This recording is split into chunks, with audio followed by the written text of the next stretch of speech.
Okay, hello and welcome to another episode of Tiger Styles blah blah blah.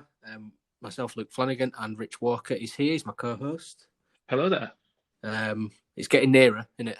The restart. What week tomorrow? Week tomorrow. So yeah, pre-order your programs. Indeed, get them all there. Make sure your season tickets all up to date so you can watch the game. No illegal streaming. Let's do it sorted. Yeah, because let's be clear, £10 a game is pretty reasonable. You would be loving it if it was £10 a game for every game, wouldn't you? You know, in the circumstances and given the funding black hole that they're looking at, £10 a game is not bad. As you can tell, we're pretty supportive of that. I know some people on Twitter haven't been, but there you go. Get behind it. We are going to have a guest we've had on before, actually. It's our first repeat guest. In our second episode, we had Bobbi Hadgraft on. And she's come to join us to talk about our choices for the upcoming game against Charlton, which is next Saturday.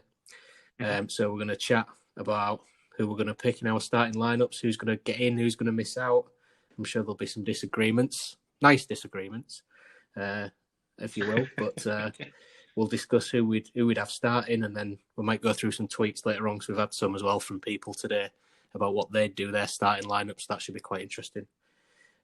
So we'll get Bobbi on and we'll start to talk about our starting lineups for the Charlton game. Be back real soon.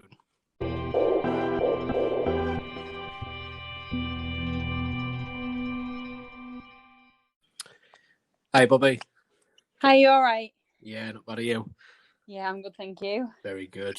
Rich is here. Are you, Rich? You all right? Yeah, not bad. Sorry, I was just looking for my charger. Hi, Bobbi. You all right? All right. Yeah, thanks. Yeah, good time.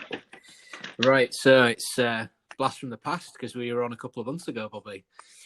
Yeah, I know. It's gone quick, hasn't it? Yeah, so obviously you were our first guest all those weeks ago, and then we've had so many players on, which has just been a bit mental, really.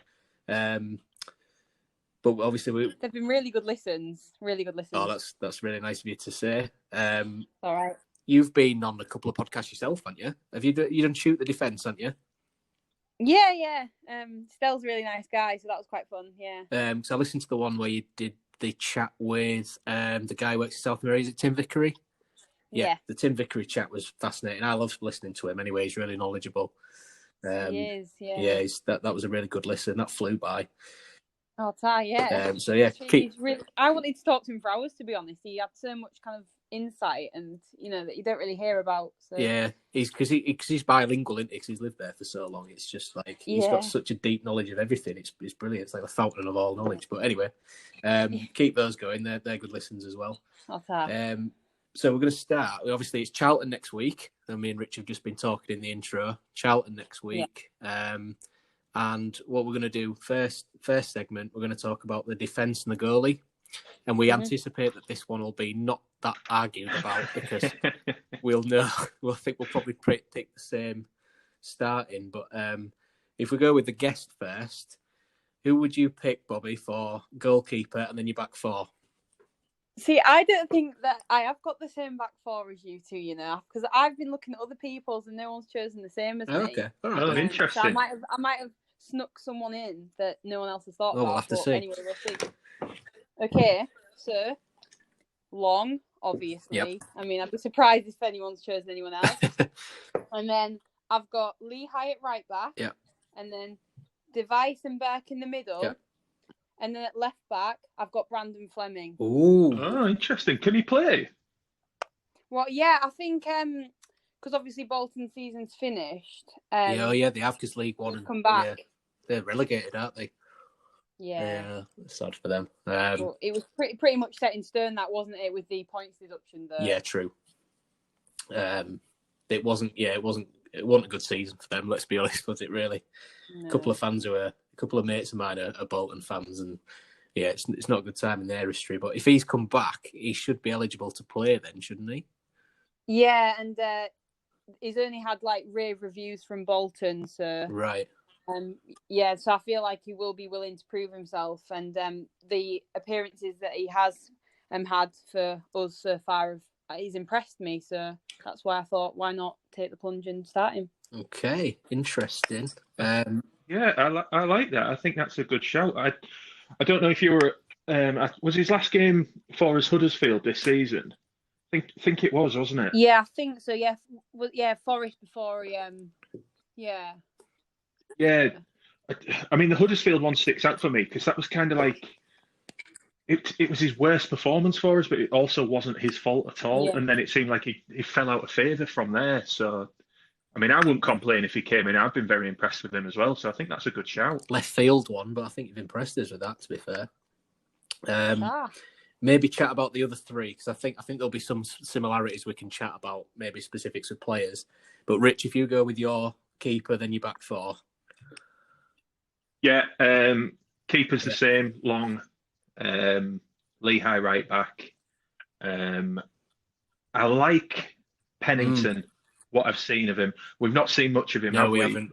But I think as Lehigh's struggled to stay in the side, and Pennington's been asked to, fill in for him because he's been injured, or left back or even centre half.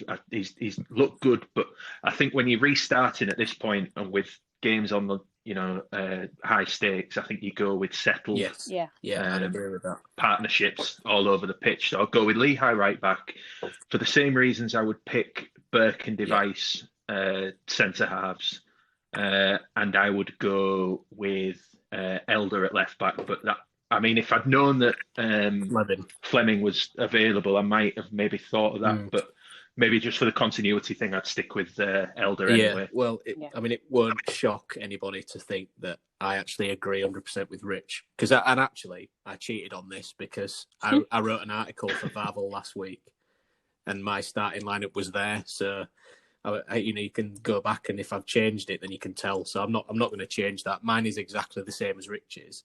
Although a couple of the ones that I was interested to say, should they not start this game? But the squad is going to be so important, isn't it?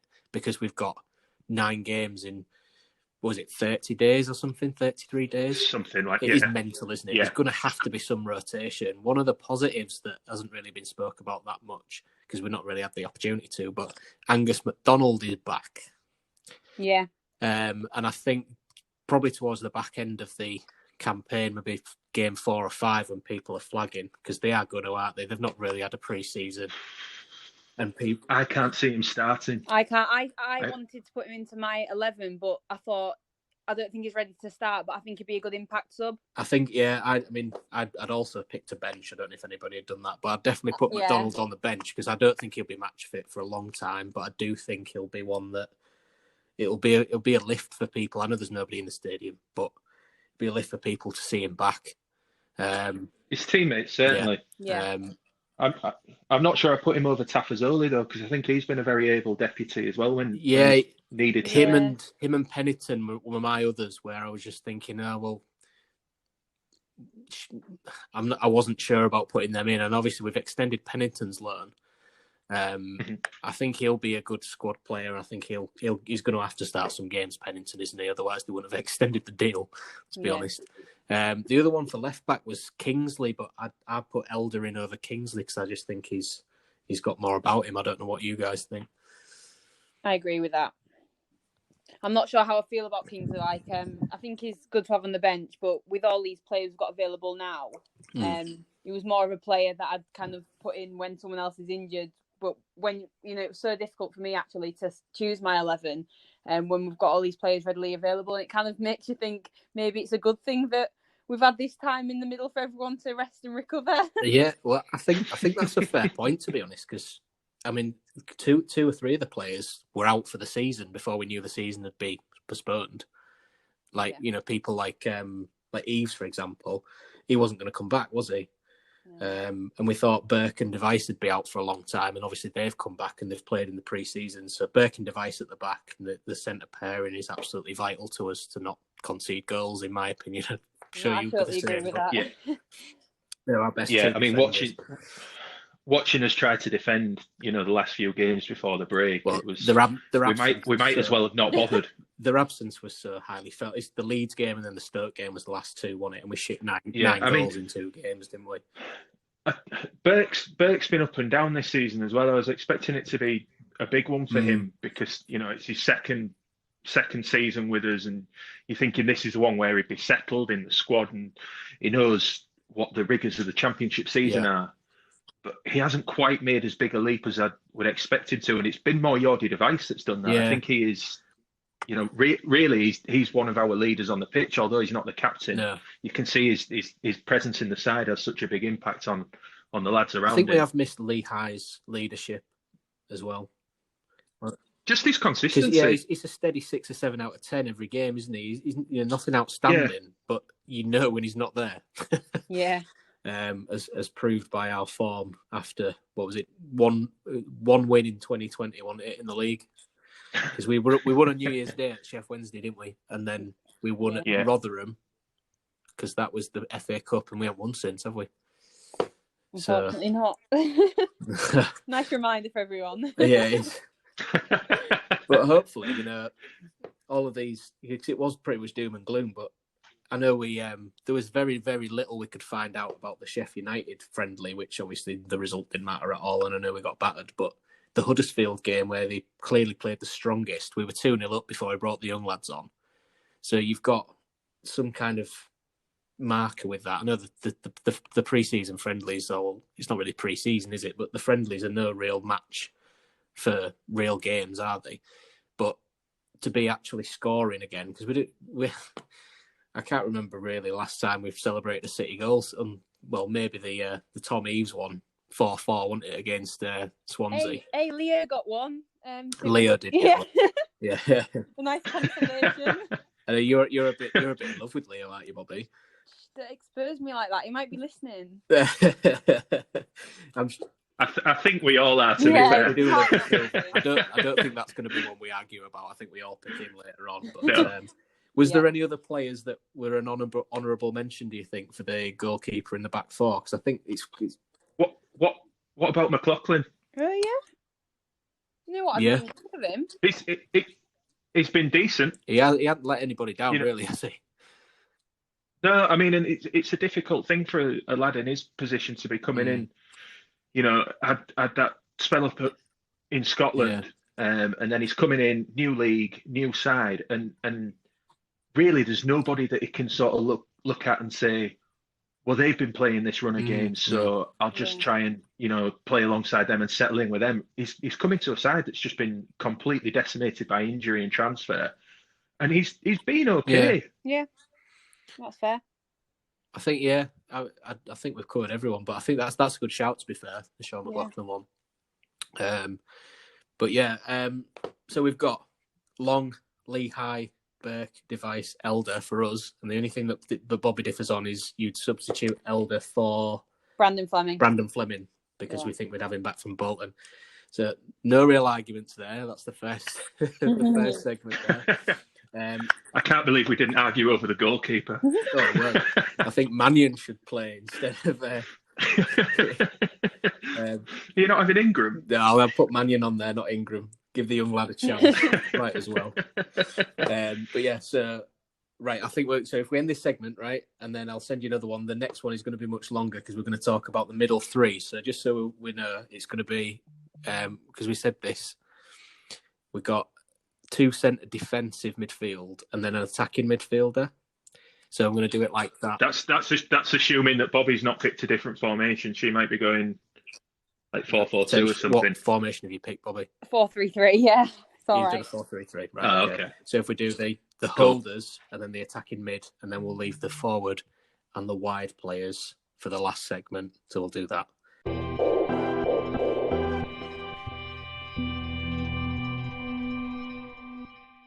So we've done defence. No real arguments with there. Maybe some names thrown in that were a little bit of a surprise, but mainly the same starting back 4-5 as you do.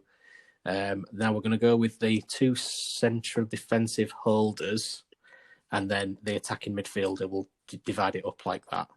And I'll let Bobby go again first. Who have you got in your pick of your 3 in the middle? So I've gone with De Silva and Irvine as the holders, and then Stewart as the attacking midfielder. Okay. Interesting. I have 2 of those, but I've not played them similarly. I'll let Rich go with his, and then we'll have a discussion. Okay. I really struggled with midfield. I think because I have a feeling I know what McCann would do, but it might be different to what I would do. Yeah, I can see that. And then I started to think about the players that we have available to us, and I don't know, I just felt like sighing a little bit, if I'm honest. So I would pick, I don't know, it's difficult this. I think I would pick the same three as Bobby, but I would have Stewart as one of the sitters, and Irvine ahead of them. Reason being, technically, I don't think Jackson Irvine is great. I don't like him dropping deep to come and take the ball off our centre backs and the full backs, which is part of McCann's style, and he's stuck to it all season, even when we haven't necessarily been able to play it very well. He's got a touch like a trampoline. He really has. First touch He's a bit of a liability. First touch is a tackle. Yeah, sometimes it's dead on, and then other times it just bounces off him.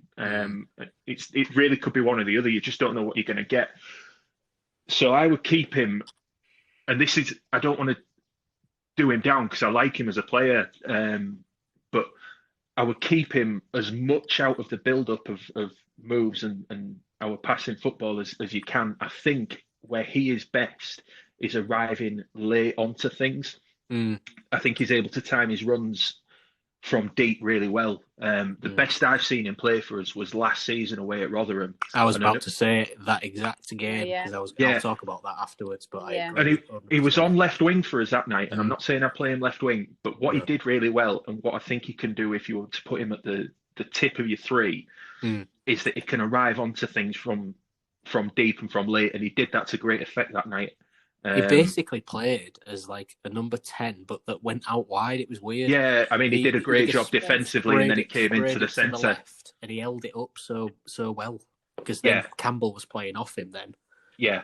But that's what... Yeah, he was really good in that game. He should have had another goal as well. But yeah, I mean, that's where I like him, just for that reason. And it's not, when I say keep him out of the build-up, it makes it sound like I don't rate him, but I think his qualities aren't necessarily, in that technical thing. It's like I say, his timing of his run and his finishing is really quite good. I mean, was it Reading earlier in the season where he scored that brilliant header?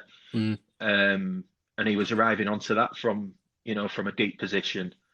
And I like the other two. I like De Silva's ability to take the ball, and he's got a really good turn on him, to be able to get away from pressure and into space. So I like that, his ability. Yeah. And then I think Kevin Stewart is one of our most improved players, isn't he? Yeah. Yeah, absolutely. Any riposte to that, Bobby, before I go on to mine? I definitely agree with the Irving comment because he also scored at QPR away. Yes, he did. Yeah, that was a good one. Yeah. Kevin Stewart, the reason why I put him as CAM was because of his performance against Luton. Because I do think he can get up there and he can kind of get on the end of opportunities that might not be going anywhere, except from really silly defensive errors. But no, I think he's quite powerful going forward when given the opportunity. Mine's two of the three are the same, and then I've gone for a name that none of you two have. Interestingly, okay. It better not be Honeyman. No, it's not. Yeah, it better not be. I feel guilty if it's Honeyman. It's not. Mate, come on. Why? Who would?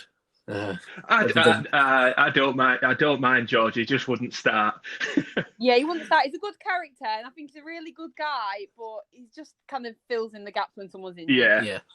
He's a squad player. He's not in my starting lineup, so I've gone for De Silva and Stewart. I love De Silva. He just an absolute engine. He never stops. Quality, and then I'm sure Rich later can tell you the story about when you were coming home from, was it Luton, Rich, on the train? It was Luton, yeah. Well, you can tell it. You tell it now. We'll build the tension up to get to my third player. Oh yeah, do it. Well, I mean, as you know, like every single Hull train service out from London after a game down south is absolutely packed to a city. And we managed to sort of sneak our way into first class. Kevin Stewart's in there with his family. And Rob got hold of him and he's like shaking him on his shoulder, like, best left foot in the league.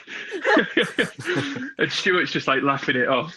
You know, he's clearly buzzing. He scored 2 and we've won a great game. But then Rob sits back down next to me and he goes, did he actually score with his left foot? I better have a look.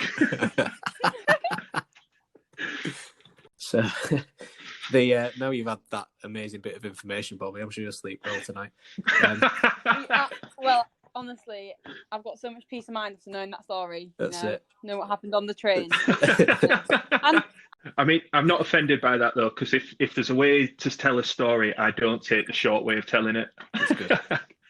Well, now there's more build-up in there, and by this point, everyone's like, "Who on earth is the other midfielder?" Yeah. So who is it, Luke? It's John Terrell. Oh, okay.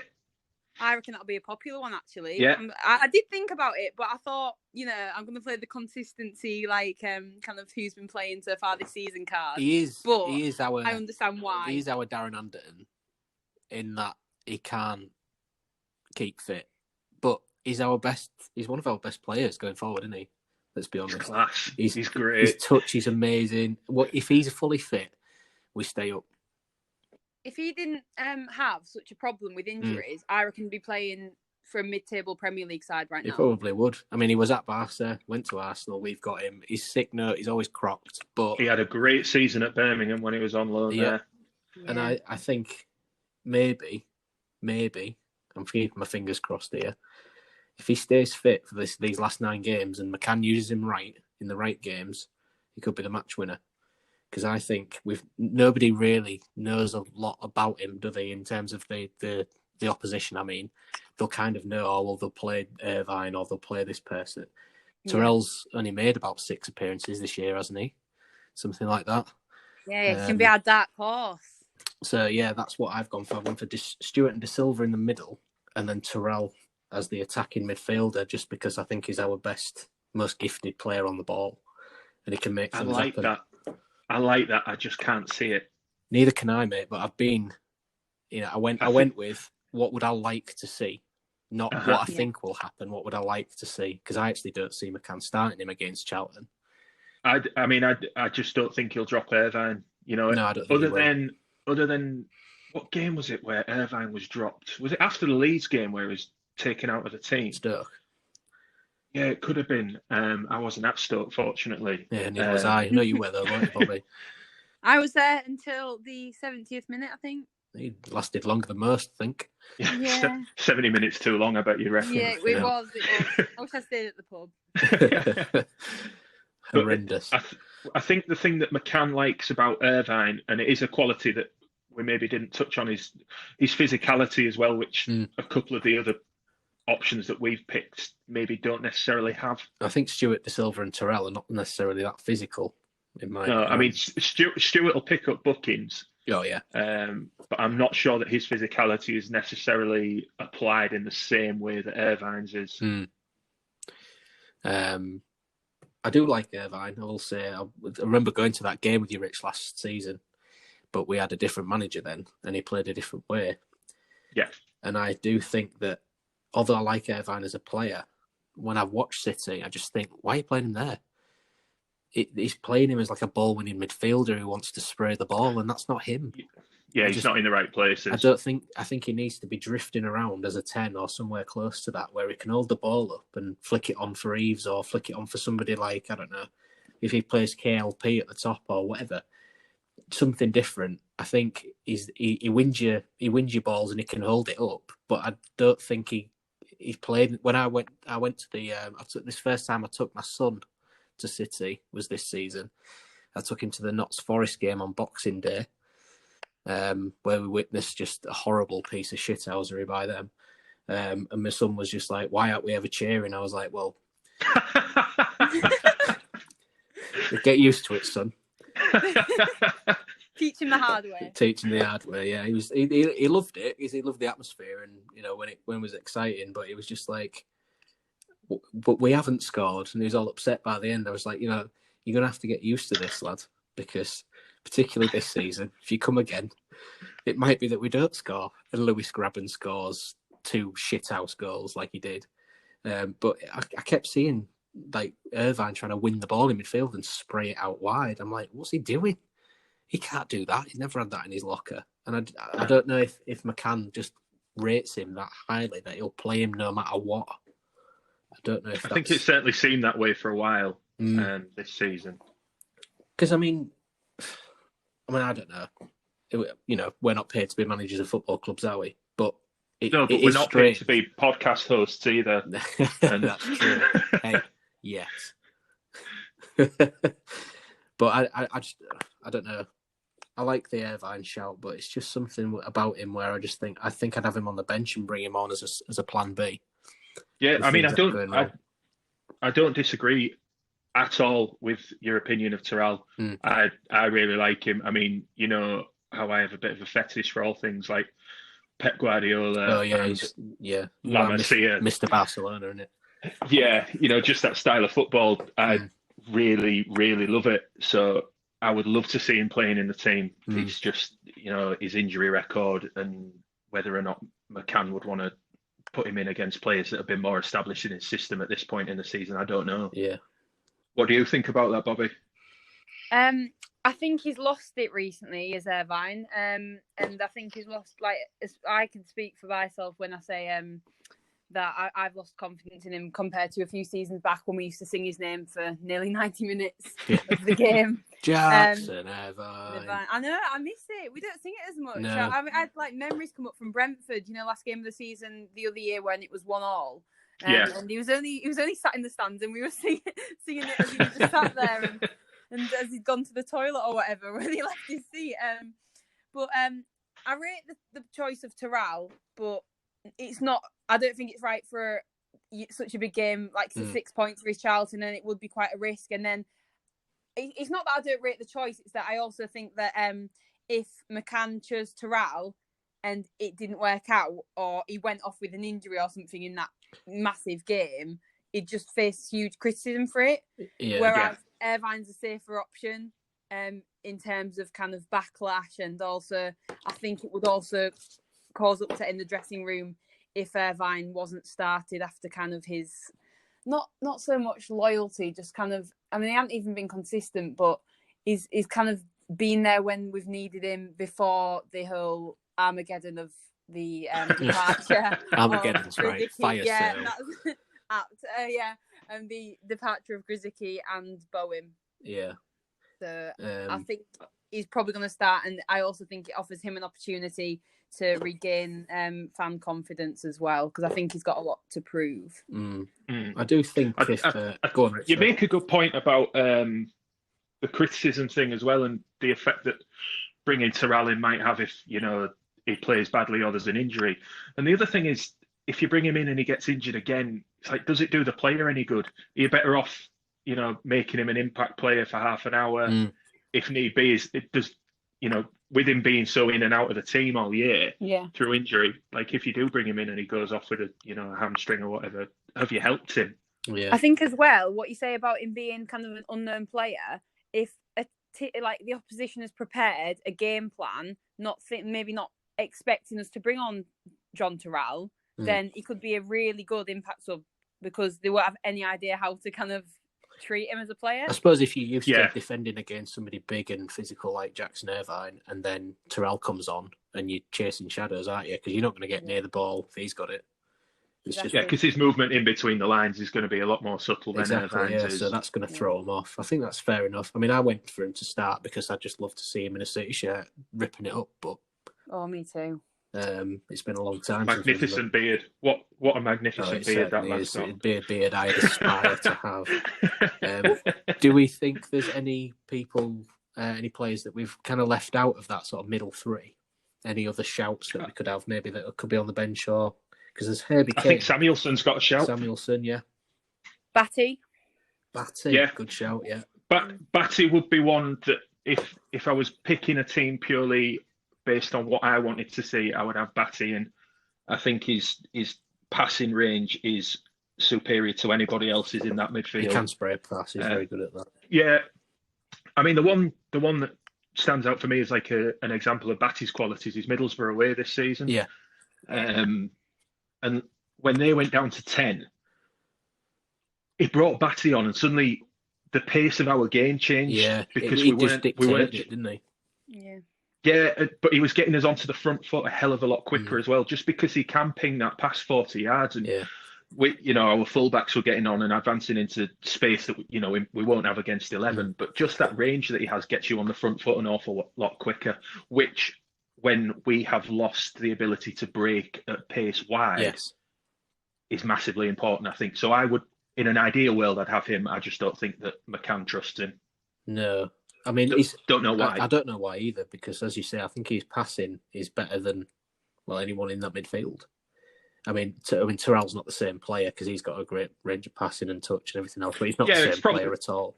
He's much more. Yeah, his is probably over a shorter range than Batty's. But I'm pleased that they've extended. I mean, the contract extensions keep coming, don't they? This week, that's maybe something we can touch on now. I mean, because we've got so far that's been extended. Herbie Kane was extended. Batty was. Yeah, I mean, what about Kane? Yeah. None of us have mentioned Kane. Herbie Kane. I mean, I put. I wrote an article on Herbie Kane, and then I put a question. Do you know, at the end, sometimes they do it basically as search engine optimization, but they do it like, would you start him or whatever? I mean, there was another one I wrote about Keane Lewis Potter that I'll come to later on, but I just put it in the fans forum. Are you pleased about Herbie Kane? And somebody just put, no, he's shit. Send him to Donny. I thought it was a bit harsh, to be fair, because I was like, I don't think we've seen enough wrong when he has played, but he's played 5 or 6 games or something. Yeah, I thought it was a bit of an odd one because again, he may have been out for the season because he injured. It wasn't particularly an injury where he was going to be back quickly, was it? No, was it his? I think it was his. No, that was. I think it was his. Was it his ankle? I want to say. I'm not sure. But he was out for 2-3 months maybe, and obviously we've extended his deal. The ones that are up in the air currently is Maddison, and Wilkes, which we'll probably come to on the next segment because they're much more sort of wide attacking players, I would say. Yeah. Is there a shout for anyone else in that middle? Because I mean, who else have you got that you could be playing? I mean, we've mentioned Honeyman, and I feel quite bad for maybe sounding dismissive of him. But realistically, he's not going to start, is he? I don't think he will. See it. I haven't seen getting much game time, to be honest, in the last few games, unless we, face loads of injuries, which I'm definitely not jinxing. What do we think of Samuelson? Because on the forums, people have been raving about Samuelson. I'm not sure what you two think about him. Well, he's meant to be a real big talent, isn't he? And I've watched some clips of his performances in the past. And when we signed him, I was really excited, especially because it was a permanent deal. I was quite surprised that it was West Ham, wasn't it? It was West Ham, yeah. I'm surprised that because all West Ham fans were absolutely seething that they'd let him go on the permanent. They said, aren't we meant to be kind of nurturing our young talent? Yeah. So, there must be something I think West Ham fans just get angry about everything, though, don't they? Well, you would if you had those owners, wouldn't you? They're like the Premier League equivalent of City fans, aren't they? I think just they like everything. Even if it's not necessarily something bad, it's like, what? The program subscription costs $12.99 for 4 programs. I'm fuming. We're paying all this money for a new stadium, but it's got a racetrack around it. We can't even play the first 3 home games of the season because we have to wait for it to be reconstructed. Yeah. So it's just like everything. It's like West Ham just seem to get mad about everything, and I would sympathise with them because they do have crap owners, and they've suffered.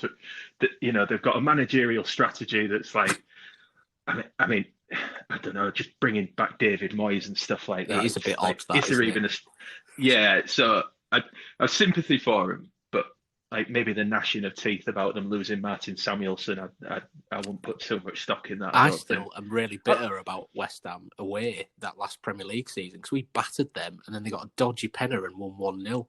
We were at the bar 4 times that game, seething. It was horrid. So I don't like West Ham just because of that game. That's really petty, isn't it? But Well, no, I mean that's what being a football fan Yeah. is, isn't Pettiness. it? It's disliking people for petty Yeah. reasons. Yeah. You know. I think, But I mean, I like Samuelson. You know, the glimpses that we've seen. Yeah. I can't remember what the last game was where he started at home, but I remember thinking that he looked like he had some decent touches in him. But again, he started two and he's made three sub appearances. We haven't really seen enough to say whether or not we put him in the team, No. have we? no, not at all. But maybe a good unknown option again off the bench. Yeah. So we've done the middle three.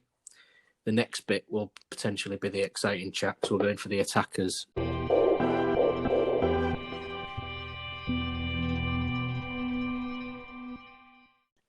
We've done back four and we've done middle three, and now we're going for striker and left wing, right wing, that kind of inversion. So I'm excited to hear what you're going to say to us first, Bobby. What is your pick of the front three? Okay, so on the right wing, I've got James Scott. In the middle, I've got Tom Eaves. And I've got Burler on the left wing. Okay. Rich, yours, and then we'll have a chat about mine and then everybody's opinion after that. Mine is quite similar to Bobby's, except I've got, pending him coming back, Wilkes on the right. Yeah, I think he will, though, because I think there was something about chat with the Barnsley manager and he'd said that was happening. So yeah, I don't think they want him back. No. So you've gone Wilkes, Eaves, and Bowler. Now I went, and I still can't pick. I still can't pick my right winger. I've gone Scott because I'm really excited to see him play. Eaves because I think we do need a target man, and then I'm torn between Bowler, as you two are, or Keane Lewis Potter out on the right. I did consider Keane Lewis Potter. I think it's hard not to, from what we've seen from him so far this season. I will say that I wrote for the 72. I wrote an article about Keane Lewis Potter this week, and again, it had like an option at the end. Would you start him or would you not? 82% would start him, and there was over 150 votes. Wow. So I know that people are getting excited because he's from all these local boy and everything else. I don't see McCann starting him, I'll be honest. No. I think he'll go with Bowler because Bowler was one of the first deals to be done with Pennington, wasn't he? Yeah. So from Everton, I think he'll go with Bowler Eaves. I don't actually think he'll pick Scott, but that's interesting that we've all picked him. I haven't. Yeah. Oh, sorry, you went with Wilkes, didn't you? Yeah. And the reason for that is I am excited to see Scott because the noise that they've been making about him, makes him sound like he's going to be a big player for us. And the few clips that I've seen of him playing in Scotland, he looks very good. He looks exciting. He looks like he's got that ability to score from out of anything, any situation on the pitch. Yeah. But then what always tempers that for me is that so did Camille Gilas. He did it in his first home game at Bolton and then didn't do it again. And never again. He looked very good on YouTube too. So did Nick Proshvitz when we signed him. Did he? Oh. I remember I was signing him and then I YouTubed his highlights. Some of his goals were great. And actually one of the goals he scored, I think it was against Leyton Orient, I want to say, in a cup replay, Proshvitz, was outstanding. It was like a volley from the outside of the area first time, top corner. Really good goal. Oh, yeah. Do you remember the one I mean, Rich? Yeah, I do. Yeah. He didn't often have that in him, and he did score some important goals, to be fair. But again, a lot of people can look good on YouTube. But so whenever there's that kind of thing, I'm just like, no, just ignore that. It counts for nothing. So that's fair enough. But I hope he is as good as he looks. Yeah. What do we think Bowler brings to the right wing? Why did we all choose him? Bobby, I'll put that question to you. He's been challenging for a kind of a permanent place in the squad. Obviously, it was quite hard for him when we had Grzycki and Bowen. And I just think when he has played, he has proven himself. And obviously, he's not quite of the same caliber as either of them. But I think he does offer something. I think he's quite good at kind of linking with Eves and just creating opportunities. But unfortunately, and it is really unfortunate because I really do like him, Eves just isn't the most prolific goal scorer. But I do think he does help create opportunities, which is obviously what we need with the goal drought that we've been having. Yeah. Why have you gone for Wilkes, Rich? Goals. He scored 3 and 8, hasn't he? 3 and 8, yeah. So he looks settled in the system. And I don't think you can discount that, in a squad like ours where we've struggled for goals. I think I'm looking at the stats now. Wilkes is in the players we've got at the moment, Wilkes is the third highest scorer. So that's true. I don't think you can keep him out. And he's a little bit naive at times. But then you have to remember that he's not played a lot of football before he's come to us. True. But he's got that raw ability, to get you off your feet. And he's a front foot player. And I think with the other players that I've picked in my team, we wouldn't necessarily have that in other areas of the pitch. We might have that with James Scott, but I've seen Wilkes, so I'm going with what I know. He scored a few. I've been quite impressed with him in the handful of games that he's played. That's fair. What do we think of Tom Eves? Because we're kind of short on strikers, aren't we? Because the other one's McGuinness, but I cannot stress that I would have chosen McGuinness probably over Tom Eves, and that sounds really bad. But I kind of see more potential in McGuinness, and the only reason why I haven't chosen him is because he's made his concerns with asthma very clear, and I don't think we'll actually see any more of him for the rest of the season because it's not just him; it's his son, and some things are just a bit more important than football, really. Yeah. So yeah. We may get out. We might get to, once we've talked about this, we might get to because there's some things around Charlton that we might need to discuss, like Lyle Taylor, that sort of thing. Yeah. But I think that's relevant for City anyway, because it relates to Marcus Maddison as well. Yes, it does. Because obviously Maddison's an odd one. Been released today, hasn't he? He's been released by Peterborough today. And I've seen a lot on Twitter going, "What happened? He used to be so good." And I do know a couple of Peterborough fans, and they just basically said it's a shame because he does have talent. He's obviously a talented boy, but he just doesn't have the heart to play football. That's their interpretation. That's not me saying that. That's Peterborough fans who have seen him for, however long he's been playing there. They just think that he doesn't have the drive to try and make it, to work hard. He's much more about the lifestyle of, I don't know. Of being a footballer? Yeah. Do you reckon? Yeah. I think that's the cars and the parties, etc. Yeah. It's an easy stick. Tell from his Instagram. Sorry. Yeah. Sorry, no. I'm always aware that there's another side to it, and I think as football fans, we tend to have very simplistic views of ultimately they're people at the end of the day, aren't we? Aren't they?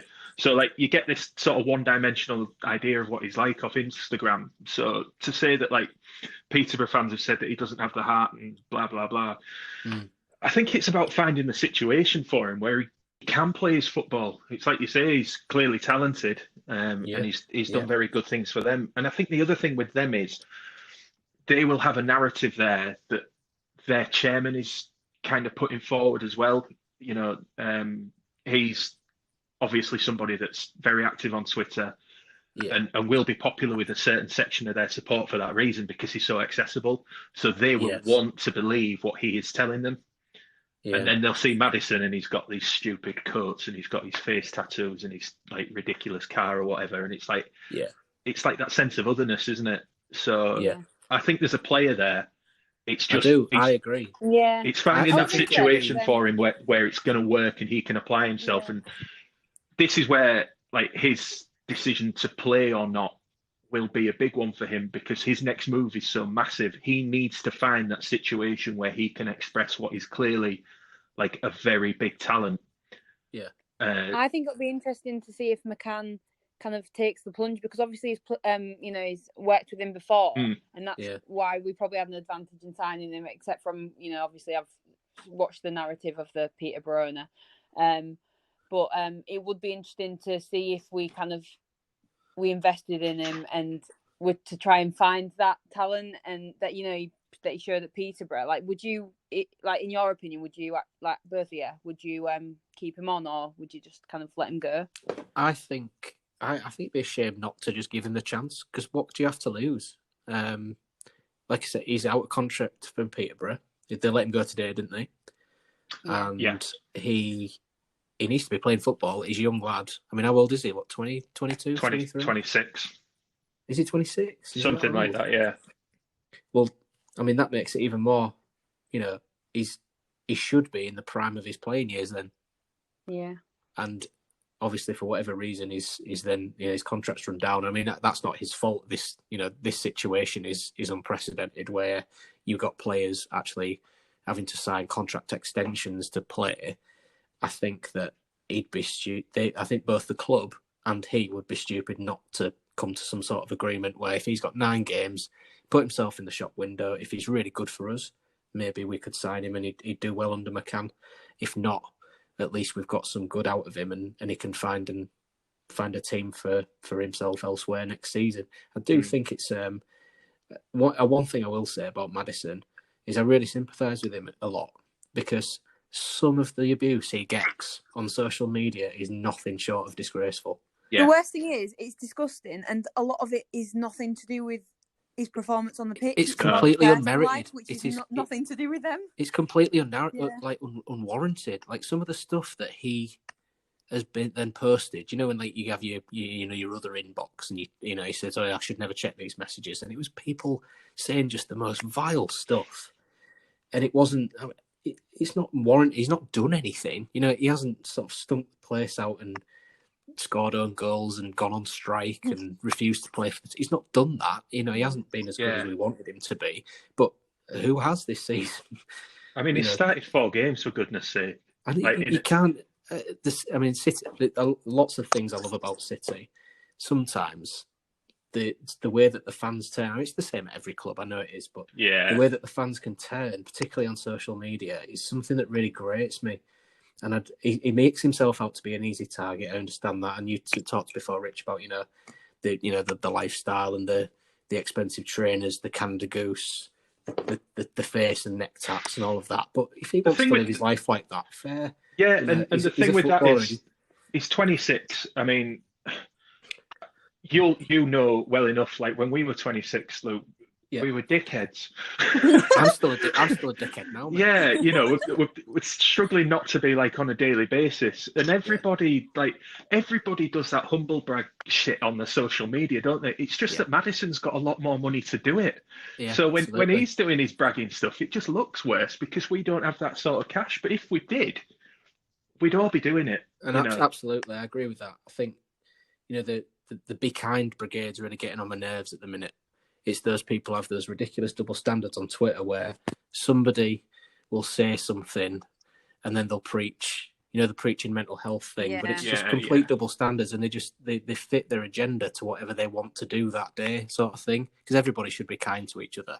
That's not something I'm arguing against, but it's particularly football people I'm seeing, where like a comment, and somebody maybe made, I don't know, some sort of comment about somebody's appearance, and it's not like, like really nasty or racist or anything linked to current affairs. It's not like that. It's just somebody's laughing at their hair. They've then dug up somebody else's tweet from like 2 years ago where they've said something that disproves it, and it's like, just stop it. Yeah, I think that's the thing with social media. It's like, because you have unlimited access to give an opinion doesn't necessarily mean that you should. Yes. Sometimes your opinion is not needed. Absolutely. I mean, Bobby, this must be something that you experience, because I don't want to sound condescending, but as a young woman, because I mean, how old are you, if you don't mind me asking? 19, right? Yeah. So as a young teenager still, you're trying to find your way in, sports journalism, sports writing, whatever it is you may want to go and do. Because I know you're at university currently, aren't you? Yeah. it's not something where there are a lot of female role models compared to the men. And like, you have some radio presenters like Laura Woods who have been, quite prevalent at the minute. And Gabby Logan's always been somebody that's, sort of championed that right. But it must be, you must get some shit, if you don't mind me saying, on social media yourself, surely. Yeah. To be honest, it's like ever since, because I used to post on the old like fourth Twitter. I used to go on all of the the Championship and Premier League banter groups, and the abuse. Some of the things you'd get on there, and some of them from like fully grown adults, like telling you to get in the kitchen and make sandwiches when you try and have an opinion on football. You know what I mean? But you get a lot worse than that. I'm sure. Yeah, the what is it? Requested DMs that you were talking about for Maddison. Yeah, it's like that now. Like people just tell you your opinion's invalid, and they'll call you all names under the sun, which are totally irrelevant to the sport, which is like the worst thing. It's all really personal, and then you're right. I liked how you called them the Be Kind Brigade. Yeah, like they're a really annoying group on Twitter at the moment, and I completely agree because it's funny because it's every time that they put someone else down for doing something, kind of putting someone else down, then someone will dig up a tweet like you're saying. It'll be like, "Isn't this you?" Yes. Don't start with that. Honestly. You know what I mean? This you question mark, not even a full sentence. Do you know what I mean? Like, yeah, you know exactly what I'm talking about. So I think the thing with Maddison is that a lot of the judgment he faces is personal rather than his footballing ability. And actually, I think it would be a huge achievement for McCann and the club if we kept him on, or even just like like you said, there's nothing to lose now, extending his contract to the end of the season. And I'd be really disappointed if we didn't. And hopefully. He can prove himself, gain some confidence, and kind of feel settled in a group, because it must have been a bit turbulent for him at Peterborough if he wasn't agreeing with the actual owner of the football club. Do you know what I mean? So if he can find some stability here, he could actually ride out his career here. It sounds idealistic, like what you said earlier about John Terrell, being a like star player, but it could always happen, and it'd be nice to see really after all of the abuse he's been getting. It would. So I mean, it's not often that I'd want to talk that much about one player, but I mean, I just felt quite sorry for the lad recently because he actually took a break from social media, didn't he? And I'm just like, when you're in a job like that, I mean, I get stuff sent to me just because either I'm a City fan or I've posted that. Yeah, but you deserve it. Hey, be kind. This you. I'll dig up an old tweet of yours. This you. I'll dig up this audio. Well, we've got a lot to go on because me and Rich have known each other for a very long time. So I think this you. Yeah, really. We could do it to each other first time over. Yeah, we've all done it. We've all done it. Exactly. We'll come to Eves first, and then we'll go to KLP. So, Bobby, if you start on Tom Eves, do you like him? What do you think of him? Well, he's one of them players, a bit like, I'd say this is going to be a horrible comparison. Try us. Will Keane. Will Keane. He scored more than one goal. Yeah. Were you there when Will Keane scored? Wait, was this Norwich away? It was Burton away, wasn't it? Chris Martin. Burton away. Burton, yeah. No, I was there when Will Keane scored. Sorry, see, that's another one, Chris Martin. But I didn't love him as much as I loved Will Keane. Yeah. But basically, flop strikers. But basically, I really like Eves. But it feels like every game I'm like, oh yeah, this is the game, do you know?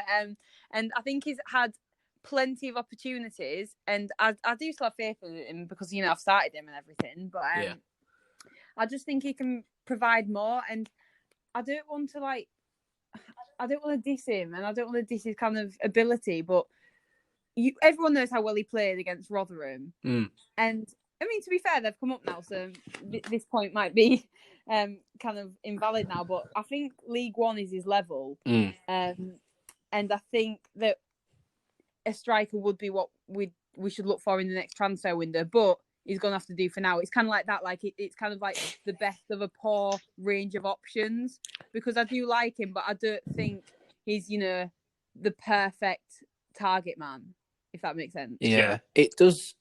it is odd, isn't it, that he did so well in League One, but then he struggled this season. There's there is such a step up to the Championship. You know, we're talking a few years ago now, but we talked to Craig Fagan a few weeks ago, didn't we, Rich? And he was saying the step up from League, and Stuart Green said this as well, I think, the step up from like League 2 to League 1. Yeah. There's not that much difference in quality. It's just making sure that you get out of those leagues sort of thing. But once you're in the Championship, if you ain't got it, you'll be found out. You know, if you're not consistent enough, then you're going to struggle.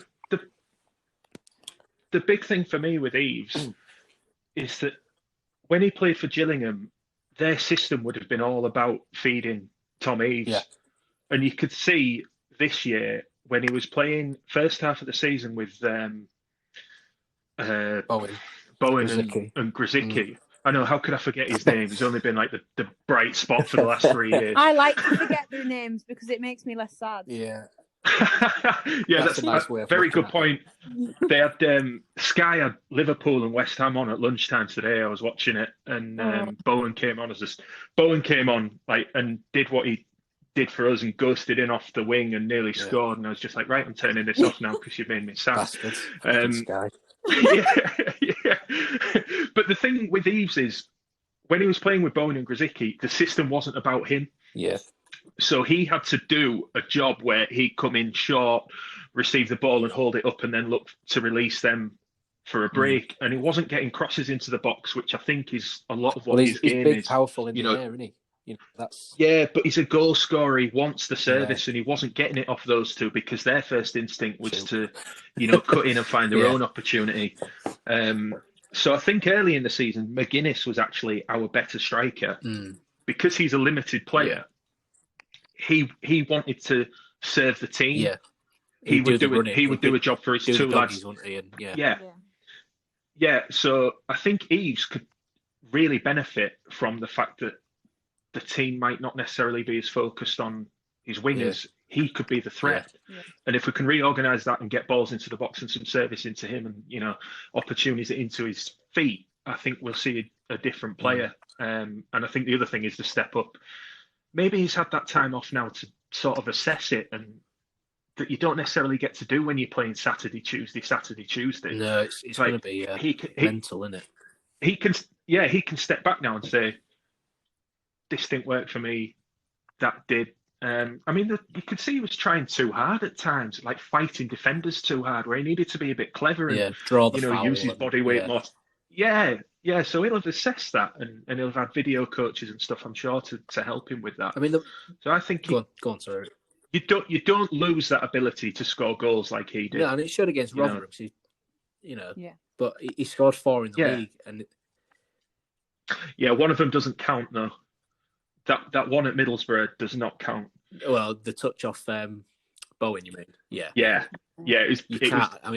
Barely. That's He might as well have farted on the ball. That's how much impact he had on that. That's a Nugent tap in, isn't it? And it's only I suppose you can. So you're talking 3 goals in? Yeah. Yeah, one of them was very good. The one that stands out for me is Chef Wednesday. Yes. Absolutely fantastic header. But I think there's a player in him. I just think he's been unlucky in that he's come into a team that's not set up for him. I think that the turbulence around the team won't have helped him either, because as you say, if he's a player that relies on service and he's not got that, then you're chopping and changing your front 3/4 every week. Afterwards, weren't we? We had Wilkes in, then Honeyman comes in, then Irvine, then Bowler, then there's so many different players that have played up there. He's got no sort of consistency. They always say at the back, if you've got the same back 2 as in your centre backs and your keeper, and maybe one of your full backs that's kind of the same and solid, consistent all season, you've got something strong to build on. And it does work like that up front, because if you've got a partnership with somebody, you work on it, don't you? And if Eves had somebody who was a 10, like if Terrell does play, he not, he probably won't, but if they've got to work together, because I will say that in the pre-season against Huddersfield, Terrell and Eves scored. I know we drew 2-2, but there's some sort of partnership forming there. And again, Eves will have had time to work on his game, won't he? He'll have gone, right, maybe I shouldn't do that. Maybe I shouldn't be elbowing defenders and getting stupid bookings. because I'm frustrated I'm not scoring, maybe I should let them, like, you know, take me out, get the foul. Let them come through the back. Let them go through the back of you, because, you know, if you're a big, strong centre forward, you've got 2 centre backs at you. You know from minute one whether the ref's going to give it or not, don't you? You know what game to play. Yeah, I mean, it's such an important thing as, you know, a striker of his stature. It'll be a bit of a random reference, but it's something I always think about. Like when Josie Altidore signed for us, people used to give him grief because, you know, he never looked like scoring. I'll tell you what, though, he won he did. He won us. That's exactly what I'm coming to. He did so much important work off the ball. And for a team with defensive frailties, if you've got a striker that can win you free kicks 60, 70 yards from your goal, it takes the pressure off your back. And if you've got good set piece takers, which we did at the time, so we had Dawson, Hunt, and we do now because we've got Marcus Maddison who can take a free kick. Yeah, Bowler's decent on dead ball situations. I'd like to know if Scott was any good. We don't know that yet. But... Yeah. So that's such an important thing for the team, and I think he could do very well for us in doing that. It was the donkey work. It was the donkey work that he did, wasn't it? It's the unseen stuff of, oh God, he's fallen over again. Yeah, but he's got us a free kick, mate. Like, you know. Yeah, and it's the stuff that a lot of football fans, they look at it and they think, well, that shit. You know, it's the reason everybody thought that Emil Heskey was garbage, and you know. He did a lot of that, and that's why he played very successfully with the calibre of strikers that he did for the length of time that he did. It's subtle things, and I think he's got that in his locker. Definitely. It's the shithouse football that everyone wants. Yeah, absolutely. We love the shithouse football. Right, you do. I do, definitely. Craig Fagan was the best for me. Shithouse footballer, he loved it. Keane Lewis Potter, then the boy wonder. Don't want to put too much pressure on him, but if we come to Bobby first, do you think he's going to have a big part to play in the last 9 games? Well, I put him on my bench, and I think, as demonstrated at Charlton away, it'd be quite a good impact sub. Well, he was an impact sub more than that, but that's quite, that's the best example. Yeah. But I think throwing him into a relegation scrap won't be the best idea, especially like in a game like Charlton. I think maybe for your Birmingham, that might be a bit better because Birmingham aren't really fighting for anything. Do you know what I mean? So they've had that news where they're not going to get any more points or any more fines, are they? So I think, and they've drawn the last sort of 5 games before the pandemic break, I think. Yeah, so they're on the beach, a bit further up. Yeah. So like I say, maybe a game like that would be more appropriate. I can't really see him starting. I don't really think there's a situation where he'd have to, as all keep him fit. But I definitely would like to see him come on as a substitute. I'm sure he will, and I think he's more of a player to look at in the upcoming season rather than the end of this one. Yeah, I think he's always done what's asked of him. I'd agree with that. In fairness, I do think it's also a travesty that goal against Charlton was taken away from him, and it was a keeper-own goal. I don't, but I won't accept that. I just pretend it's his goal. I'm sure he does as well. I mean, that's a travesty. Because how can you give? I mean, because he kept it out at the post at his face and went in on it, I think. But I'm honestly going to take some placards and stand outside the HQ of the dubious goal scoring committee. Dubious goals party. Yeah, that's it. Yeah. What do you reckon, Rich, on Lewis Potter? I mean, I agree with everything Bobby said, really. I think the only point I would like to make is that you had him playing wide in your team, didn't you, Luke? I don't think he's a wide player. The only reason, I'll tell you, I agree with you. I think he's best up. It's because he's little, isn't it? It is. It's because he's little. It is, but if you were picking him over Eves, for example, let's just say that they did that. They're used to playing for a target man, and Lewis Potter is not that. You'd have to change. But they're never going to pick him. You'd have to go 2 up top, and I don't see him doing that. He needs a partner. Looking at his stature, he needs a partner. But the thing that's impressed me with him, was it Birmingham he scored his other goal against KC? The way he faced his defender up and then made that little yard for himself and got his shot away. It was a brilliant finish and a really neat piece of striking play. That was a striker's instinct there. That wasn't do you know that goal reminded me of? Matty Fryer against Forest. Yeah, it's a good shout. Because it twist turn back across. Great finish, like unsavable, There's a player in there, isn't there? He's going to be a good player in the future. But there is a good player. I just think he's a centre forward. I do think he'd be better up as a 2. but I can't see McCann playing a 2 unless he goes plan B. You know, if it's 0-0 and we need to nick something, you'd be like, right, take one of the midfielders off, put Keane Lewis-Porter behind Eves and see what goes on. I don't know. Yeah, just as a Steve Bruce and puts on all his strikers. Well, it takes a does a keeper off and puts a Mark striker go on. silver and goes 4-2-4 like he did against West Ham at home that time? Yeah, it worked. It did for that game anyway, not over and all in the season, but it did work for that season. Any others that we've missed? I think we're done, aren't we? Yeah. That's pretty comprehensive. Yeah. I enjoyed that talk, guys. Me That's been too. really good. Yeah. We've got a week till the season kicks off, so... What have you made? Have either of you watched any football? You know, the Bundesliga or I'll be La honest, Liga? I've really watched a honest. lot of the Bundesliga, but you can tell a difference, can't you, between the games without the crowd sound and the Massively. Yeah, that's what I wanted to ask about. Like, how have you found it watching the games in an empty stadium? It's a bit weird, but I will agree that once you've got that crowd noise, I think it feels more like a game, and there's less difference. I think the players will react more to that as well. I think they'll I don't think they get it. I think it's just on the TV. Because I know at the NRL I know the rugby's different, but they were playing that through the speaker system. I don't know if they were going to do the same thing. I think it's just on the feed. I think it's part of the TV presentation. They're going to give the fan who's watching the option of which chant they want to play. If it was me and City, I'd be like, right, mauled by the Tigers, and we're 6-0 down in like the 70th minute, and it's still mauled by the Tigers. Oh. And we need the Jackson Irvine chant. Yeah. Everyone on Twitter absolutely wetted themselves about the mauled by the tiger chant. It's great, isn't it? Why do you sing it? It's not even funny. You just look like plastic. Oh, we need a petition to Sky. Wait, what? Right? Haven't we got one game on Sky that we'd have to pay £10 for? Yeah. Yeah. So which one's that? Is it the one that's at 5 o'clock when most people are still at work? Is that Borough? It's Bristol City. Okay. It's Bristol City, isn't it? Oh, I think. 5 o'clock. Nightmare. Yeah. Okay. It's not so bad when you're working from home because my desk is like next to the TV. I'm only in Mondays from next week. I'm working from home the others, so I should be able to not miss any games, which should be good. But I can't promise that I won't drink whilst I'm watching them because usually that is required for City. Yeah. So I think that brings us to an end of the for the chat, which is decent. Really enjoyed that, guys. Thank you very much. Thank you. Yeah, thanks, Bobby. Appreciate it. Pleasure, honestly.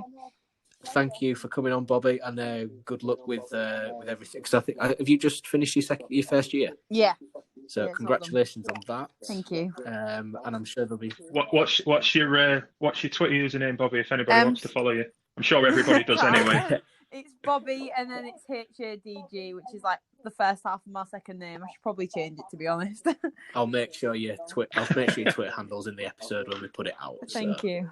Thank you very much to Bobby, and hopefully next week we'll have some football that we can celebrate about. Fingers crossed. Hopefully.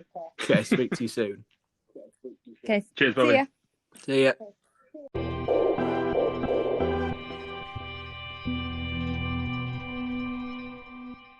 That was good. Yeah, I really enjoyed that. It's nice to get a different voice. It is, yes. You know, that was going to be the thing I said, to be fair. Because obviously, when we started this, we just had me and you going, right, what are our good City memories? Didn't we really? Yeah. Which we were enjoying. And then I chanced my arm and got some players on and had Brendan Smith where it helped me, and I still think we'll speak to some players in the future. We will, as well. certainly. I'm still in touch with Brendan. There will still be guests on, so if people are worried that they're not going to listen to us now, we're now going to have no more players on. The players will still be coming on, but we and me and Luke have played our share of Sunday League football as well. So, I was still playing Saturday League this year. Still playing county prem. Saturday League. 2 That's where they have clubhouses. It is. You have to have clubhouses. You have to be invited somewhere back afterwards and all of that. You're practically pro. I had trials, mate. I had trials. All right, Jay. It's just some guy that I knew when he had trials at West Ham. Yeah, of course he was, mate. But something else that never happened. But yeah, so we are still going to have guests on. That was my point originally. And sorry, that's all right. Be kind, mate. Be kind, brigade. I'm just pissing myself here at how funny I think I am. Well, I do think you're fairly funny, to be fair, mate. So you've got kind. On there. It's just exciting, I think, that we've got football coming back, because it was so up in the air. That's why we started the podcast in the first place, because, mainly for a chat about football more than anything else to start with, wasn't it? We didn't really expect it to go where it's gone. I think that's fair to say. But obviously we've got, the sponsors with Hull City Ladies, and I know they're stepping up their kind of training so they can have, small-sided games and stuff. Mm-hmm.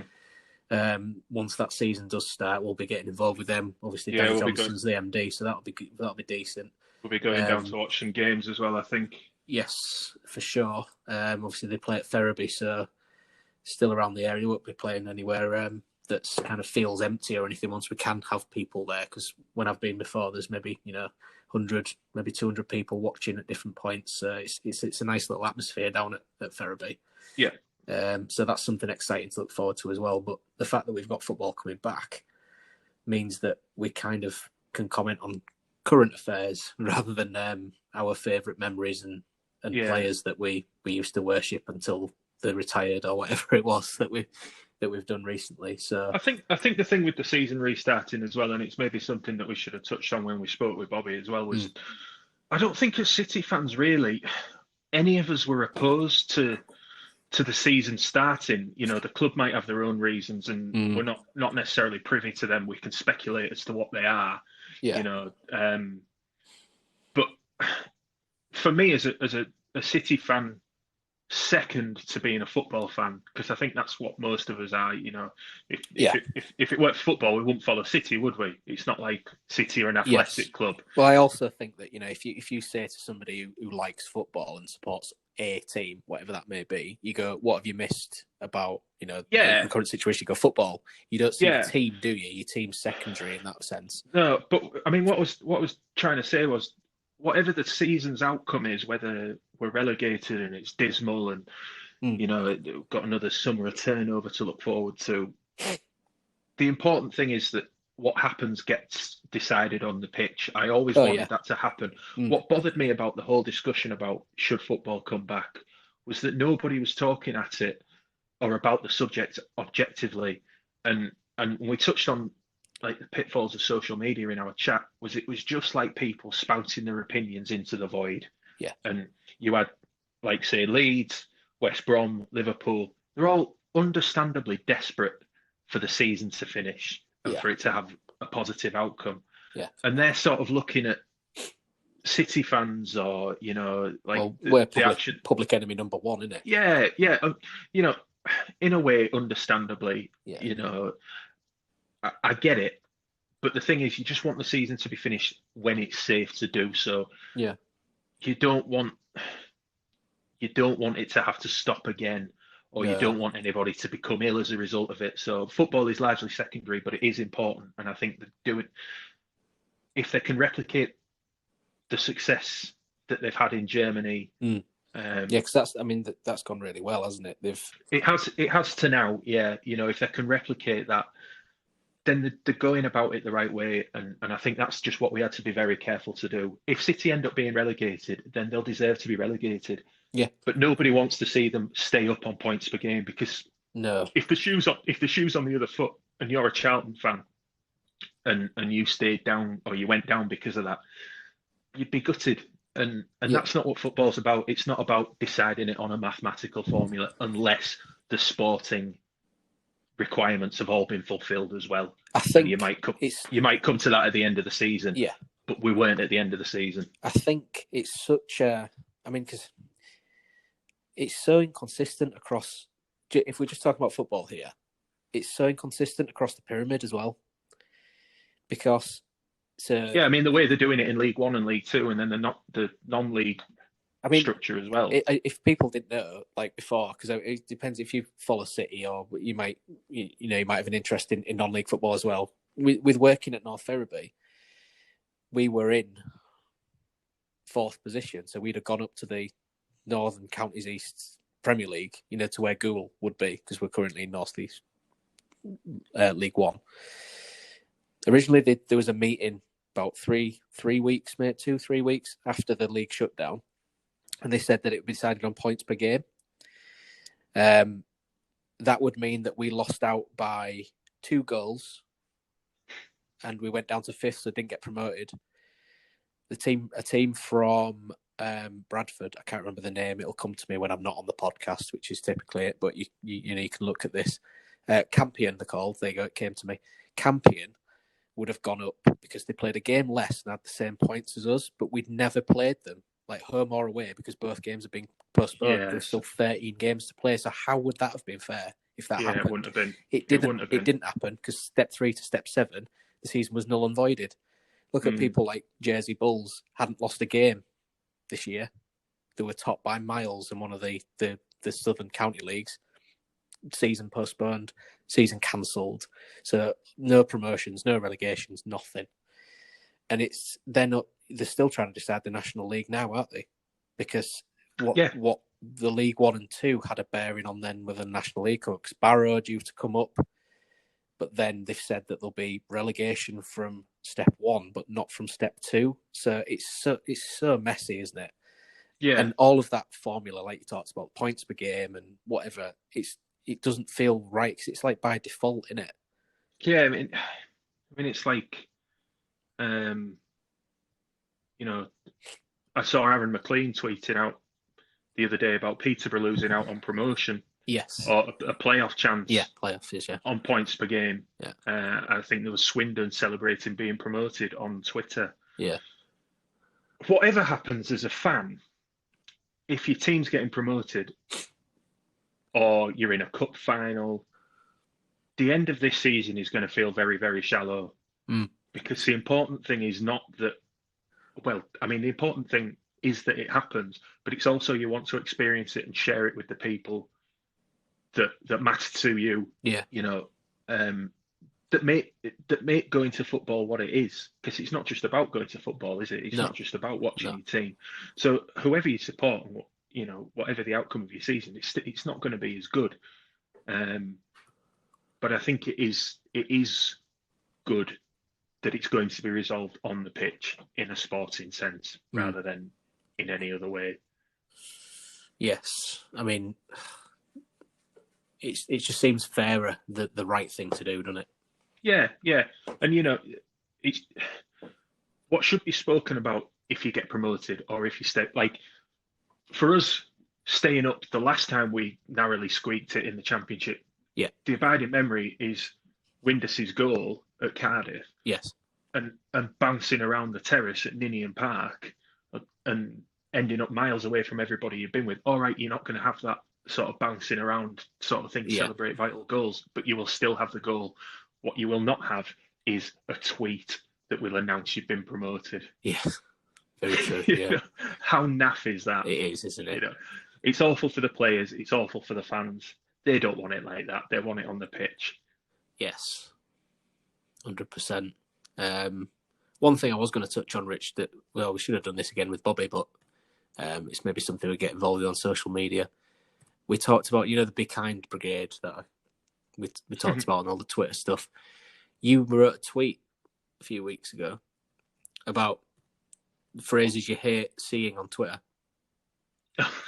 Which then... I hate a lot of things on Twitter, though. I mean, do you really want to bring my curmudgeonly ways into... No, but this isn't necessarily just about you, though, because on the back of that, I wrote an article on 5 things that people should stop using on Twitter. Mm-hmm. And I'm still seeing it all the time. Like, so I wrote this maybe 2 or 3 weeks ago because you kind of gave me the idea and then I just went with it and added some other stuff. We did agree on some things, but I kind of added some other stuff as well. So just run through these phrases, and if you agree, Rich, can you just kind of back me and back me up with this? Luke Flanagan's echo chamber. Yeah, indeed. It's just as bad as yours, I think. Top 5 things that people say on Twitter that we need to stop saying. Can we have this as a feature? If you want, yeah. Number 5, top 5 I'll go with, because I've got the article in front of me because it was easy for me to access. Dub or W instead of, when it's win, getting the dub. Do you get, you know what I mean? W. So, when someone's like... I think everybody knows what a dub is. No, but you know what I mean, don't you? Yeah, I do, yeah. Why is that a thing? Can I just ask? I don't know. I'm not young enough to understand it. Mate, it's just driving me fucking mad, I say it. Dub. Right. Dub and L as an extension, and so it's either dub for win and L for loss, just that one. Old man syndrome. 2 34-year-olds just fucking moaning. It's what it's turning into. Cloud. Yeah. We've had a nice chat. About football with Bobby. Now we can just moan. So, number 4, tin pot. Yeah, I hate that. It grinds me just to look at the word. Whenever somebody, like for example, when we had all the stuff about the Alam's letter to the EFL and all of that. Yeah. People just put Hull Tin Pot Club. Right. What even is that? Tin Pot Club. I just hate the phrase. I'm sure you're the same, but that's one that I just hate seeing. I don't know. The whole tin pot thing, like, again, I'm probably going to take like an overly emotive viewpoint of this, but is any club really tin pot?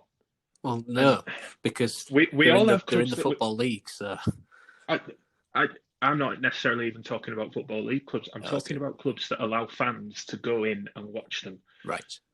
Those clubs will be the foundation of somebody else's week. Yeah. So if you want to say that that's tin pot, I think that reflects more on you than the people that support that club or what that club represents. Yeah. Like let's apply this like Bury. Yes. People would look at Bury and say tin pot club. Yeah.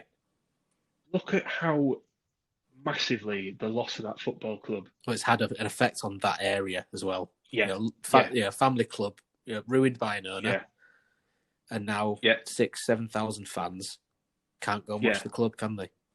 Yeah. So, you can shove your tin pot up your ass because I don't agree with it.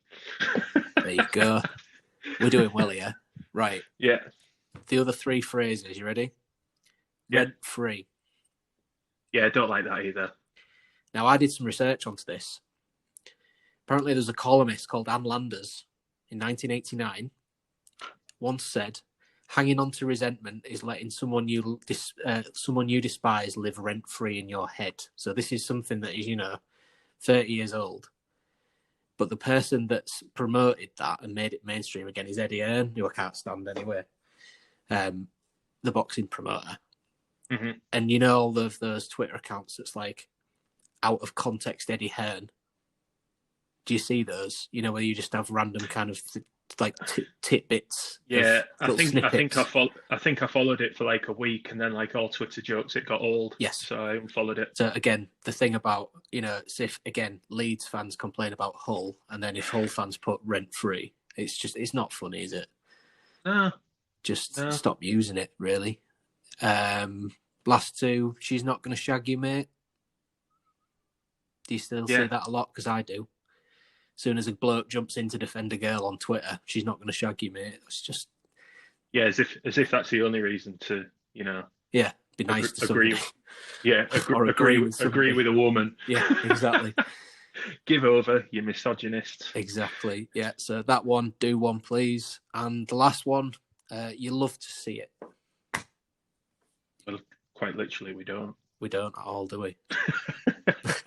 I'm sure there's others. I'll tell you what would be a good feature is phrases that annoy you, football phrases that annoy you that you want to see gone. We'll make it a feature. Why not? Okay, first thing, if not just necessarily Twitter, but the first football thing that annoys me or annoyed me that I'm glad has now gone is the easy chant. Oh, God, yeah. No, I can see that, yeah. Because when you scored a goal, it's not necessarily an easy thing to do. That's why it's worth celebrating. It's not basketball. So I'm glad that's gone. David Beckham scoring from the halfway line against Wimbledon. Man United fans, easy. No, it wasn't. I don't know if it was around then, was it? I don't know if it was a thing then. I remember it from when I was younger. It was. I remember it from Soccer AM, which is also naff and should be binned. But there we are. There we are. This has just been a rant for like the last 10 minutes. Is this good listening? I don't know. We'll have to have people let us know. And if it isn't good listening, we just won't do it again. We'll just stick to talking about football. But I suppose it is, in a way, it's related to football. It's just things it's definitely the blah blah blah section. It is, yeah. We've had the Tigers twice, and this is literally the blah blah blah section. There you go. Yeah. So we've got a week to go. It's very exciting to be building up to this. I know the Premier League starts Wednesday. Wednesday, yeah. So there'll be something to watch there. Get us in the mood for it. Get your FPL team sorted. Indeed, yeah. Make sure that you do. I need to reinstall my app. I'll tell you that. Yeah. It's one of them ones where you've not used it in so long that it just offloads automatically in the updates. No, man, no.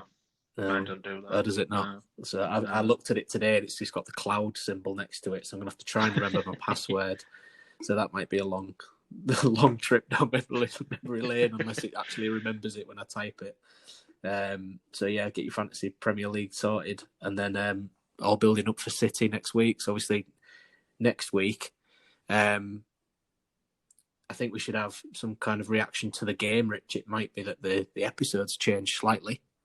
Okay. But it seems a shame if we've done what our teams would be for next week. It seems a shame not to talk about the game after it's happened. Yeah, I'd agree. Yeah. So maybe Sunday into Monday sort of thing. Fine with me.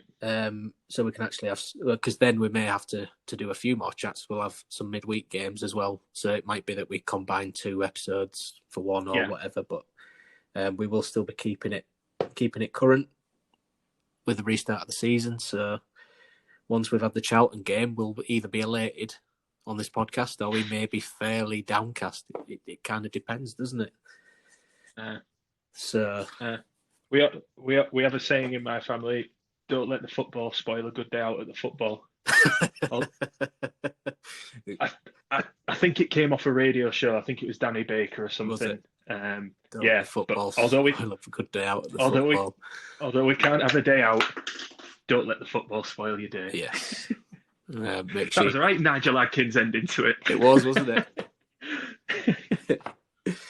So, thank you for listening. Thanks to Bobby. Remember, it's at Bobbi Hadgraft on Twitter. I've just looked it up on here, so make sure I got it right. We'll put it out in the episode as well. And Rich, on Twitter, you are? I'm at Big Bad Walks. At Big Bad Walks. And then I'm... Which is a joke. I'm not really bad. I am big. That's lockdown for you. No, I'm tall, mate. I'm tall. Right. I'm not fat. All right, so Big Tall Walks is what it should be, but it is Big Bad Walks. And I'm Luke OT92. And we will speak to you next week. So come on, City. Cheers. See ya.